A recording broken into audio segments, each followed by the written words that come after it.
इस वीडियो में बच्चों हम प्रश्न नंबर 61 से लेकर प्रश्न नंबर 70 तक के प्रश्नों को डिस्कस करेंगे। तो पहला प्रश्न है, 4 अंकों की कुल कितनी संख्या होती हैं। तो बच्चों 4 अंकों की कुल कितनी संख्या कैसे निकालते हैं, ध्यान समझिएगा। सबसे पहले क्या करेंगे, 4 अंकों की बड़ी से बड़ी संख्या लिख लेंगे और क्या करेंगे, 3 अंकों की बड़ी से बड़ी संख्या लिख के क्या करेंगे, घटा देंगे। तो 9 में से 9 के 0, यहाँ 0 और यहाँ भी 0, यहाँ कितना बचेगा, 9 बचेगा। तो 4 अंकों की कुल कितनी संख्या होती है बच्चों, 9000 होता है। तो दूसरा वाला इसका उत्तर मैच कर रहा है। अगला प्रश्न देखते हैं बच्चों, 5 अंकों की कुल कितनी संख्या होती है। तो बच्चों कैसे निकालेंगे, ध्यान समझिएगा। सबसे पहले क्या करेंगे, 5 अंकों की बड़ी से बड़ी संख्या यहाँ पे हम लिख लेते हैं। अब क्या करेंगे, 4 अंकों की बड़ी से बड़ी संख्या लिख कर क्या करेंगे, घटा देंगे। तो घटाएंगे बच्चों, कितना आ जाएगा, 9 के आगे कितना बचेगा, 4 जीरो बचेगा। तो 90,000। 5 अंकों की कुल कितनी संख्या होती है बच्चों, 90,000। यह इसका सही उत्तर हो जाएगा।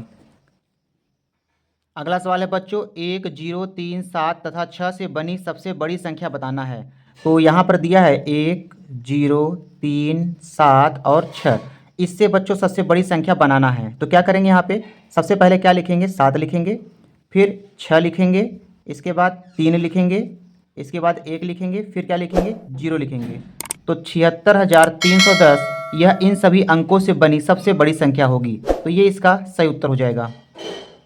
अगला सवाल है बच्चों, दो संख्याओं का गुणनफल 5/4 है। यदि पहली संख्या 5/6 है तो दूसरी संख्या बताओ। तो बच्चों कैसे निकालेंगे, ध्यान समझिएगा। यहाँ पर दो संख्या है जिनको गुणा करने पर कितना मिल रहा है, 5/4 मिल रहा है। पहली संख्या बच्चों यहाँ पे दिया है कितना, 5/6 दिया है, और दूसरी संख्या y का मान यहाँ पे पूछ रहा है। तो बच्चों हम यहाँ पे नियम जानते हैं कि जो संख्या गुणा में होता है उसको पंचांतर करते हैं तो भाग में चला जाता है। तो ये भाग का चिन्ह हो जाएगा, लिखेंगे कितना, 5/6 लिखेंगे। यहाँ पे लिखेंगे 5/4, भाग के जगह गुणा का चिन्ह लगाएंगे, इसको पलट देंगे तो 6 बटा कितना हो जाएगा, 5 हो जाएगा। 5 से 5 कैंसिल हो जाएगा और बचेगा कितना, 6/4 बचेगा। 2 3 6 और 2 दूना 4, तो 3/2 ये दूसरी संख्या हो जाएगी। अगला सवाल है बच्चों, 1 दर्जन कापियों का मूल्य 42 रुपया है, तो 5 कापी का मूल्य कितना होगा। तो बच्चों कैसे निकालेंगे, ध्यान समझिएगा। 1 दर्जन का मतलब होता है बच्चों 12 कापी। तो यहाँ पर 12 कापी का मूल्य कितना दिया है, 42 रुपया दिया है। तो सबसे पहले क्या करेंगे बच्चों, 1 कापी का मूल्य निकाल लेते हैं। तो 1 कापी का मूल्य कितना होगा, कम होगा। कम के लिए क्या करेंगे, 12 से भाग कर देंगे।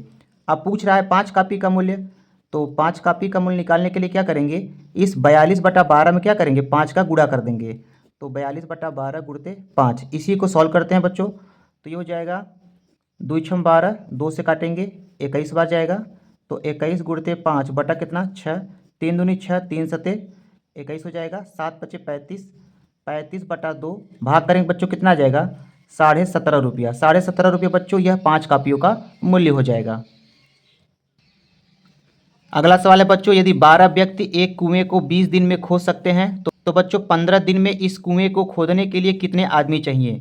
दोस्तों ऐसे सवालों का लगाने के लिए क्या करते हैं, यहाँ पर m1 गुणते d1 बराबर m2 गुणते d2 सूत्र का प्रयोग करते हैं। m1 का मान कितना है, यहाँ पे 12 है, गुणते d1 का मान कितना है, यहाँ पे 20 दिन है, बराबर यहाँ पे पूछ रहा है कितने व्यक्ति चाहिए, तो m2 का मान यहाँ पे निकालना है।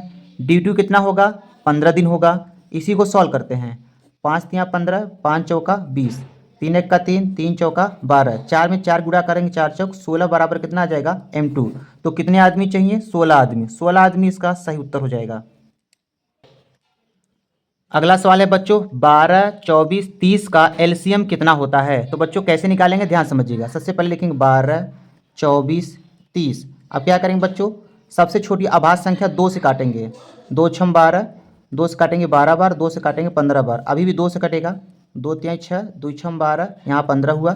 अभी भी बच्चों यहाँ पे 2 से कटेगा, 2 तिया 6, ये 15। अब बच्चों किससे कटेगा, 3 से कटेगा, 3 एक का 3, 3 एक का 3, 3 पचे 15। अभी लास्ट में किससे कटेगा, 5 से कटेगा। अब बच्चों क्या करते हैं, ल से निकालने के लिए क्या करेंगे, इन सभी संख्याओं का गुणा कर देंगे। तो 2 दूनी 4, 4 दूनी 8, 8 पंचे 40, 40 में 3 का गुणा करेंगे बच्चों, कितना जाएगा, 120। 120 इसका सही उत्तर हो जाएगा। अगला सवाल है बच्चों, दो संख्याओं 42 और 63 का लघुत्तम समापवर्तक 126 है, तो उनका म स कितना होगा। कैसे निकालेंगे बच्चों, ध्यान समझिएगा। यहाँ पर यह सूत्र लगाएंगे, म स बराबर पहली संख्या गुणते दूसरी संख्या बटे कितना लस है, ये सूत्र लगाएंगे बच्चों। तो पहली संख्या कितना है यहाँ पे 42, दूसरी संख्या कितना है यहाँ पे 63 बटे लस है कितना दिया 126। बच्चों इसी को सॉल्व करते हैं तो कितना आ जाएगा यहाँ पे 3 दूनी 6, 3 एक का 3, 3 चौको 12 और 3 दूनी 6 हो जाएगा। 42 से 42 कट जाएगा, बचेगा कितना 21 बचेगा। तो इनका मान से कितना आएगा 21 इसका सही उत्तर हो जाएगा। अगला सवाल है बच्चों, वह छोटी से छोटी संख्या बताइए जो 15, 25 तथा 30 से विभाजित हो जाए। तो बच्चों छोटी से छोटी संख्या निकालने के लिए क्या करते हैं, दी गई संख्याओं का लसा निकालते हैं। तो 15, 25 और 30 का क्या निकालेंगे लसा। तो 2 से काटेंगे, यहाँ पे 2 से काटेंगे 15 बार जाएगा। अब बच्चों यहाँ पे 3 से कटेगा, 3 पचे 15, फिर 3 पचे 15। अब ये 5 से कटेगा, 5 एक का 5, 5 25, 5 एक का 5। अब ये 5 से कट जाएगा। तो लसा निकालने के लिए क्या करेंगे बच्चों, इन सभी संख्याओं का गुणा कर देंगे। 2 तिहाई 6, 6 पंचे 30, 30 पंचे कितना हो जाएगा 150, 150 इसका सही उत्तर हो जाएगा।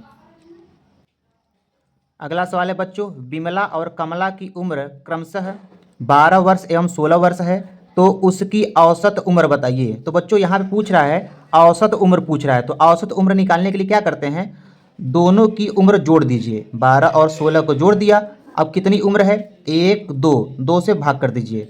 तो 16 और 12 जोड़ें कितना हो जाएगा 28 बटा 2, काटें कितना आएगा 14 वर्ष। तो 14 वर्ष इसका सही उत्तर हो जाएगा।